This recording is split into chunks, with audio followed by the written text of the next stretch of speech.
All right, I'll say, how are you all this evening of your time as you create time to exist?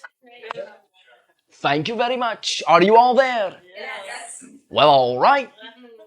Allow us to begin this interaction this evening of your time with the following entitlement.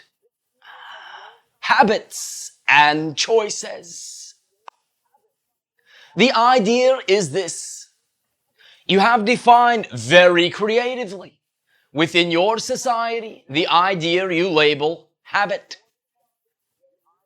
This generally has the underlying notion that you do perform a particular action, a particular set of actions, or a particular habitual ritual with which you believe is not to your conscious awareness and thereby not in your conscious control. Allow us now to say that even using your own definition of habit, once you know you have a habit, it is therefore no longer unconscious and therefore no longer a habit. It is then a choice. It becomes a choice. The moment you realize you have a habit, it is now a choice to continue to perpetuate that idea. Now understand, from our perspective, you do create your own reality 100%. And therefore anything that exists within your life is a product of choice. Now, you do not always necessarily look at it that way. And you have created the notion of conscious choice versus unconscious choice. But it is a choice, nevertheless. Therefore, begin to understand, along with this idea, that we do not mean by saying it is your choice that you need ascribe blame to yourself for the quote-unquote choices you have made that you do not prefer. You do not need to experience the idea of guilt because you perhaps have created things you do not prefer. Our intention in allowing you to view the fact that it is your choice is not to, in that way, denigrate that choice, not to have you beat yourself up again about the quote-unquote negative choices you have made, but simply by even expressing to you that it is a choice, this implies there are other choices. And therefore, gives you back your power to begin to make those choices consciously. When you begin to move your creatorhood of your reality from the unconscious to the conscious, it is quite, shall we say, advantageous and to your best interests to begin to look at the choices you have made and not wallow in the negative ones, but begin to allow yourself the opportunity to view the alternate choices. Again, there are always many choices. You may create the notion that there is only one way, but that is simply one choice. And therefore you can begin now to use the idea that it is your choice, to begin to allow yourself to become privy to the other choices that are right in front of your face. One of the things that will allow you most strongly to begin to proceed from this moment forward, making conscious choices and transforming the choices you do not prefer, is to begin to ground yourself into each and every now moment. You always only exist in each and every now moment. It is always only now. You create the notion of a past and a future, however you create it right now. So therefore, when you are recreating a past or creating an imagined future in the now, you are not spending that now moment in the now. And what you perceive to be a memory of the past is truly a creation of the past in the present. For the past is quote unquote done and over with. The cycle is ended. And you did, at the time you performed any given action, reconcile it at that time. You can choose, if you wish, to spend your now moments creating new significances of those past events, and again, wallowing in them if you wish, but that is also your choice. So therefore, if you will begin to live being conscious with what's right in front of you, you will be utilizing each moment to its greatest advantage. If you spend that moment worrying about the future, you are not looking at what is right in front of your face. You are creating a choice that is not immediately available to you. When we speak of choice, allow us to add the idea that we mean right now. Right now. What are your choices right now? One of the things that we add within these discussions very often is that you can, by giving yourself the opportunity to view the choices before you, use a particular criteria to choose any of those choices. The criteria that we discuss is making the choice according to who you most believe yourself to be. Not who you believe you should be, not who others say you should be, but who you believe yourself to be right now. And in any given moment, your expression of who you most truly are is what moves you, is what excites you with integrity. So therefore, if you can begin, and if you will begin to choose in each and every now moment to remain grounded in that now moment and look at what choices are right there, right now, and use your excitement to choose from those choices, you will always be most truly you. For as we have said, excitement is the vibratory translation of the energy that represents what it is you most chose to be in this lifetime. In other words, your purpose. The purpose which many times individuals in your society ask us about. What is my purpose? Your overall purpose is the thing that excites you the most. The way to, quote unquote, get there, if it's not an immediately available choice, is to look at your moment-to-moment purpose. Therefore, with the choices available in any given moment, using that barometer, that compass needle of your excitement, to refuse in any given moment from the choices that are available to you to be any less than you chose to be. If you will reflect for a moment about why something excites you and perhaps not another individual, is because that is your indication of what most moves you, and therefore an indication in that moment of your purpose, of the thing that will serve you in allowing you to continue to be who you most truly choose to be. Therefore, initially get in touch with what it is that excites you. Both again overall and from what's available.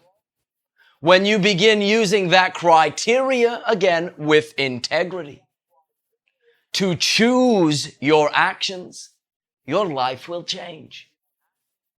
When you have denied who you are, when you have chosen the things that everybody knows you must do rather than what truly excites you, the universe has supported that. All that is, or God has supported that idea. It will always support any idea you are being.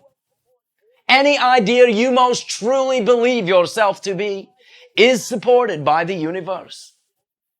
Therefore, if your primary belief is that you are meant to suffer, the universe supports that. If your primary belief is that you must have the style of balance, whereby for every 10 minutes of happiness, you must have 10 minutes of misery so you can remain balanced, guess what you get? If you begin now to look at the notion of validating what moves you and not settle for anything less, you can imagine that the universe will support that just as well. And if you look at the spoils of that support, you begin to get a life of preference. All that is, our God loves you unconditionally. For it is truly more appropriate to say that you are an expression of all that is, our God. There is no true separation. Therefore, all that is loves itself unconditionally, no matter what. You will be allowed to explore whatever it is you choose, whether those choices are made consciously or unconsciously. You will be supported in those choices, and it has always been that way. Again, you are expressions of the infinite. Therefore, you contain holographically the whole within you. There is no separation. When I say all that is loves you unconditionally, perhaps now, if you will allow yourself to feel that, the notion just may occur to you to treat yourself with the same respect. For the idea is, if your primary belief and choice is that you do not deserve to lead a life you prefer, that will be supported also. But obviously you cannot recall needing to do anything to exist. Therefore, all that is believes you deserve to exist unconditionally. And if you will treat yourself with that same respect, you will understand that you deserve all that you prefer. You deserve joy. You deserve to be able to be of service and allow others to be of service to you. Always, you can begin to change your reality to a reality that you prefer by first defining what it is you are already creating, what it is you already believe.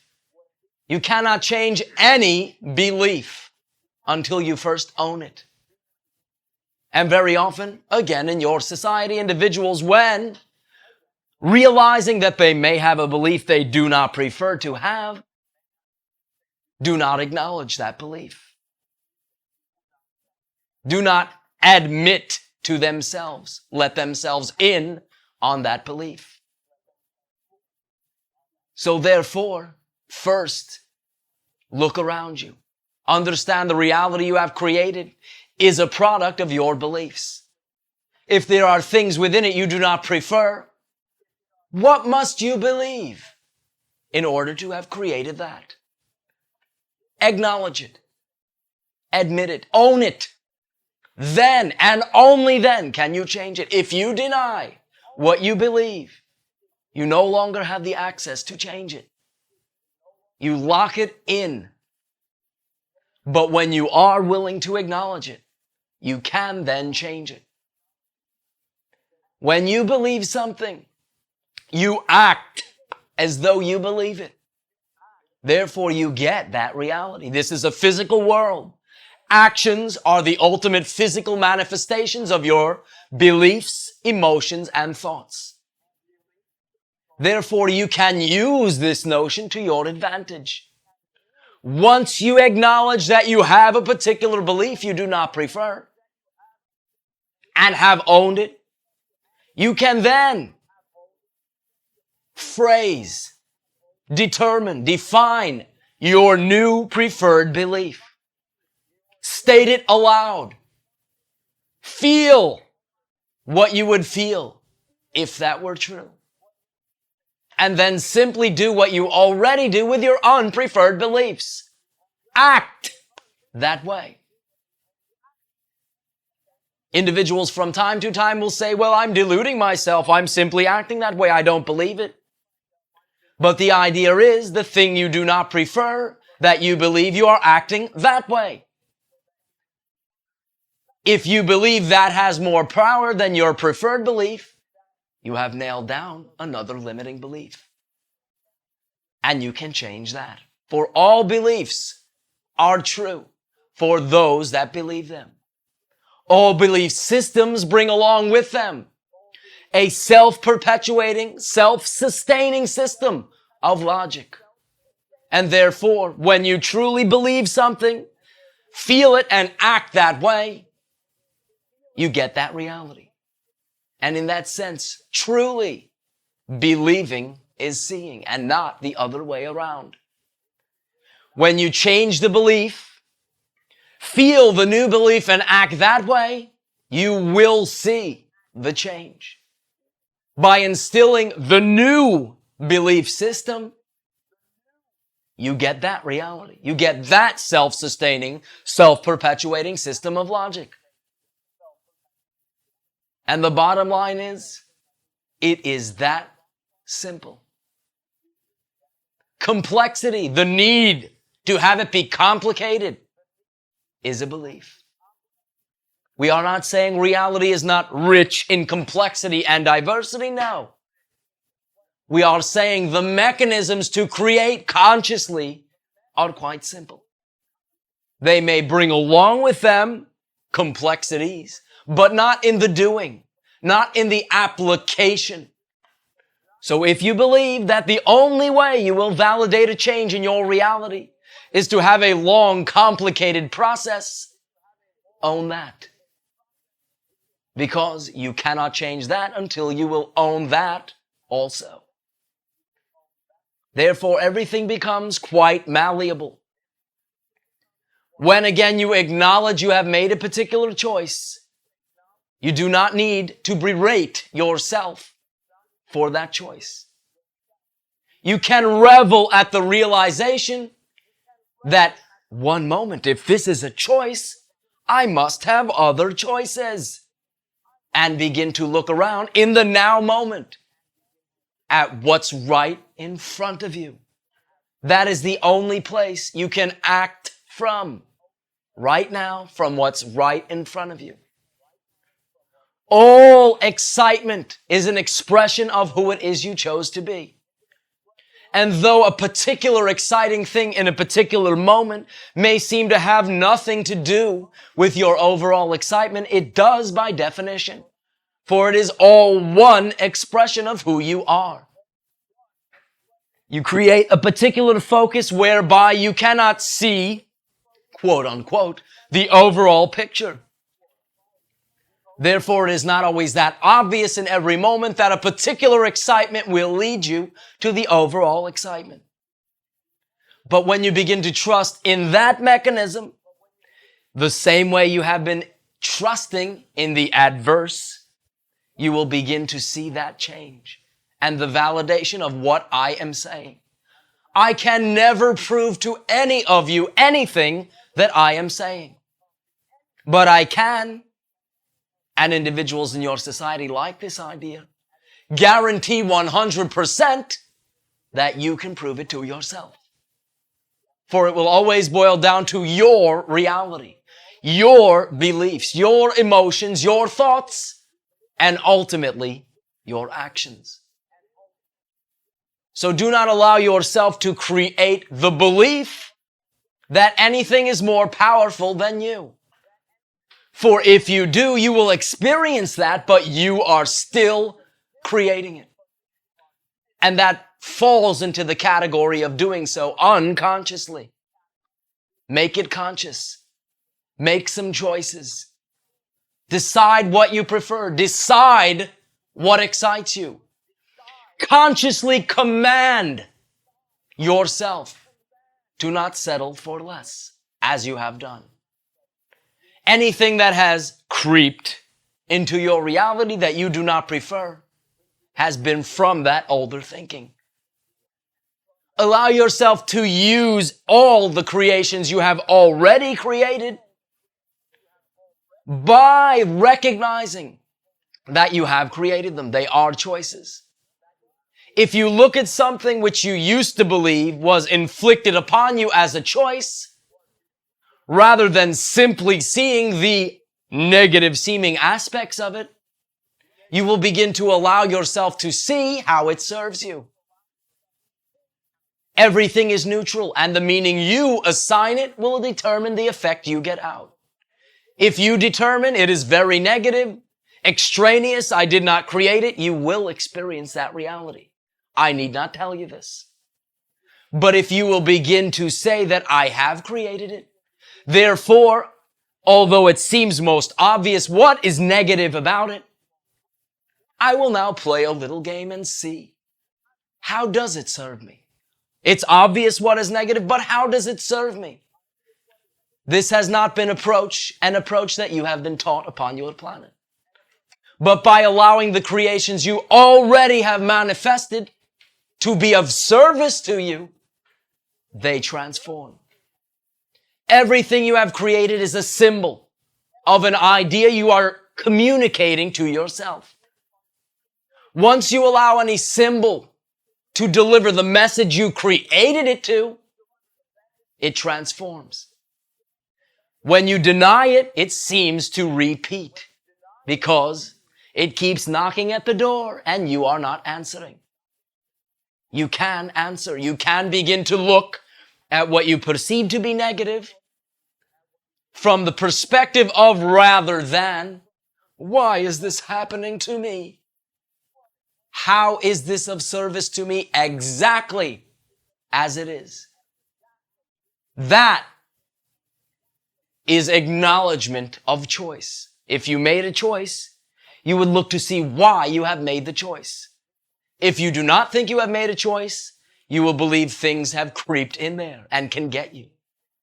But they cannot, unless you define that they can.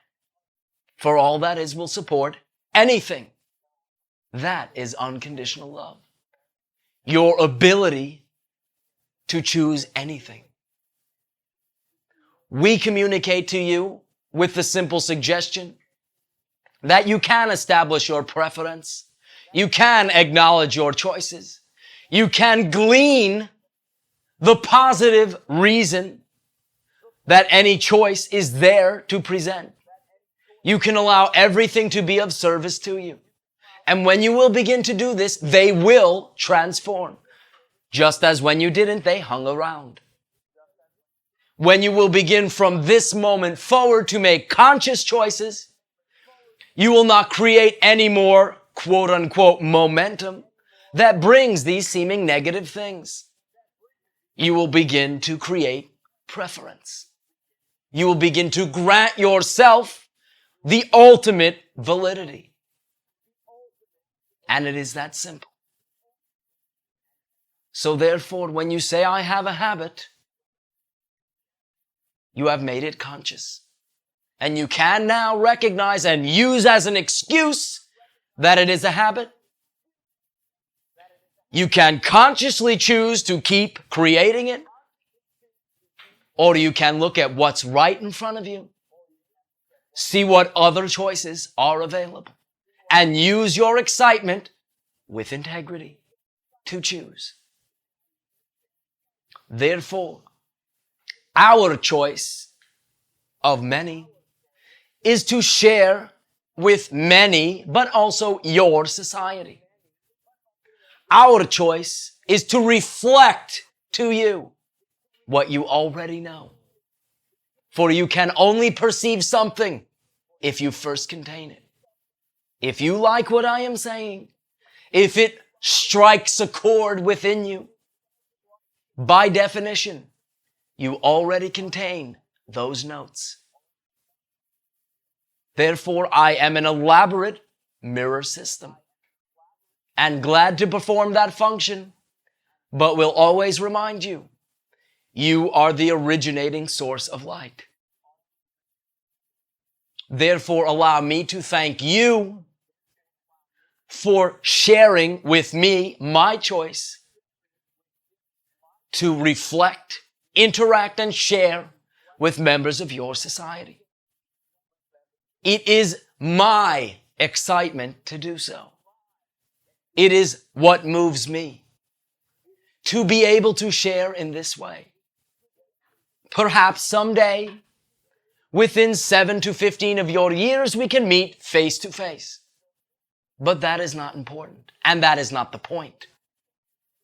The point is that even though your society is not yet ready for such an interaction, you have not invited us. We can still communicate in some way. And this brings us great joy. For our exploration is noting the multitudinous ways in which all that is chooses to express itself throughout the multiverse. And this brings us great joy. For your willingness to share on this level with us, I thank you. I thank you for acting quite literally as ambassadors from your civilization and allowing me to act as an ambassador from our respective civilizations. And ask you now, how may I be of service to you? Shedding